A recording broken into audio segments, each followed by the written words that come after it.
a long time ago, like this is around 600 years after Hijrah, so it's well after the ghaibah of our Imam, but in the early days, there was a lot of people in north of Iraq who are Nasibi, and many of them still are.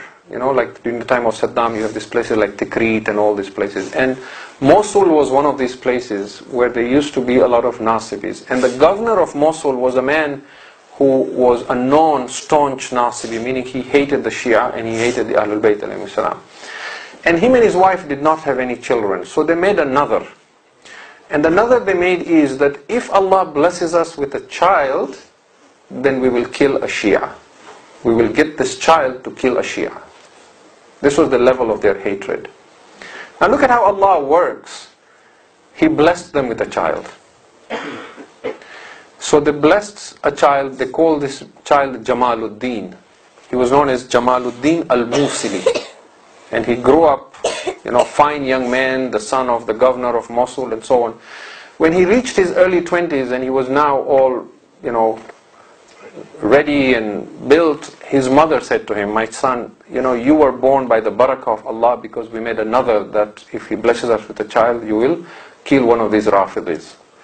So now you have to go fulfill our another, go kill one of the Shias. So he thought about it and says, where will I find a Shia to kill? He said, the best way is to get them when they go to Karbala, because they all go for ziyarah to Karbala.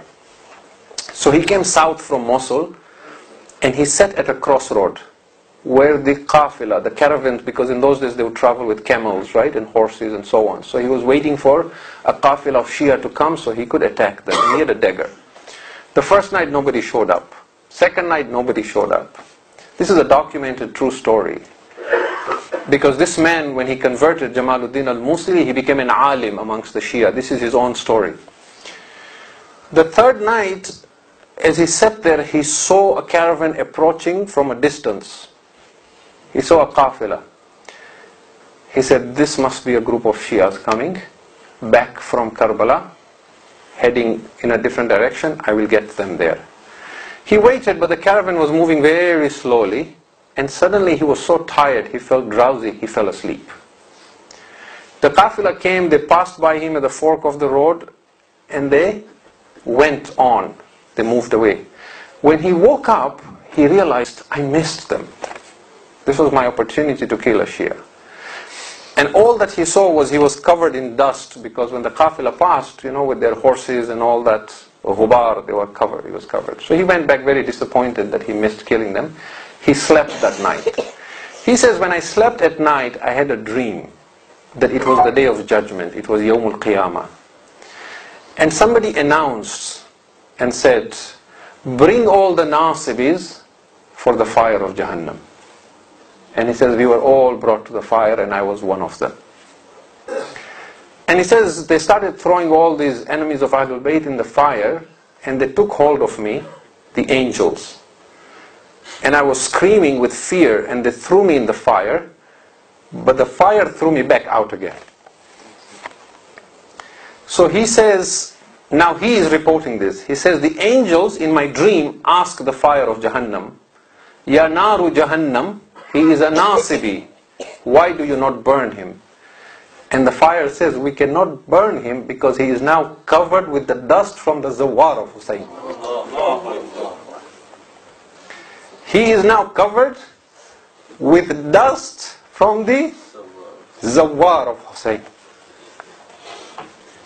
Now, he says, now his dream continues. He says, the angels washed me and removed all the dust from my body. And then they threw me back again in the fire, and the fire threw me out again.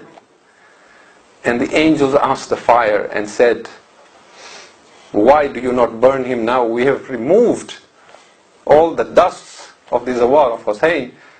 And the fire said, but some of the dust has now entered his heart. He has now developed a love for Hussein. And because of that, we cannot touch him. When he woke up, he was a changed man, and he realized his parents were wrong. So he converted and became a Shia. He was a poet.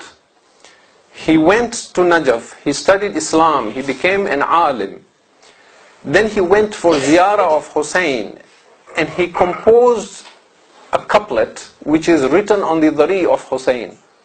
And these are the words of this alim, Jamaluddin al-Musili, who was born with the intent to kill the Zawar of Hussein.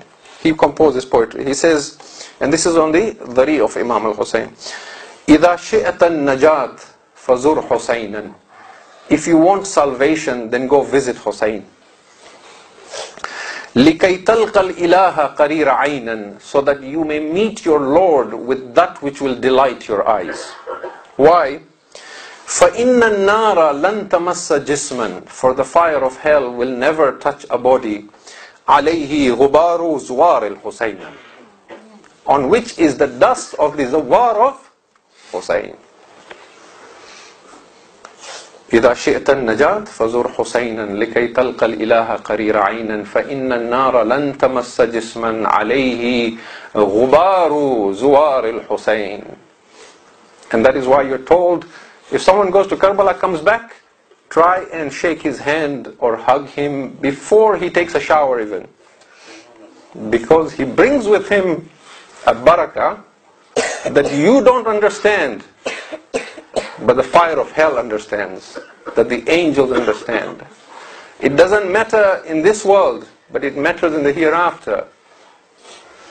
And we are told in hadith that no matter how spiritual you become in life, if you die without ever going for ziyarat of Hussein, this will be one of the sources of your regret on the Day of Judgment. Unless you don't have the health or the wealth, that is a different case. For those, the Ahlul Bayt love their Shia so much, they will come for your ziyarah. But if you have the means and the ability, at least once in your lifetime you must go see Hussein.